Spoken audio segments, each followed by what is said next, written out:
50 টাকার বিরিয়ানি কতখানি বিরিয়ানি দিয়েছে। এই যে একটা দিয়েছে লেগ পিস, আরও একটা ছোট মাংস দিয়েছে, এই যে ছোট নয় মাঝারি মাপের একটা মাংস দিয়েছে, একটা বড় আলু দিয়েছে, আর এতখানি ভাত দিয়েছে 50 টাকা। তো আপনারা কেউ যদি আসতে চান বা খেতে চান, স্বাদটাও ভালো, আমি খেয়েছি ভালো।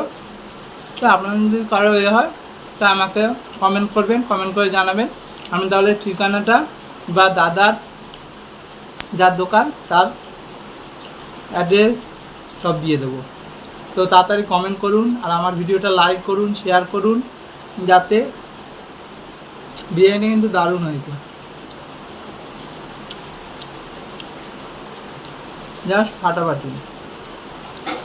আর একটা ভুল, একটা দাদা নয়, একটা মাসিমার বিরিয়ানি, মাসিমার বিরিয়ানি। আমি দাদা বৌদির বলতে যে ভুলে গেছি, এটা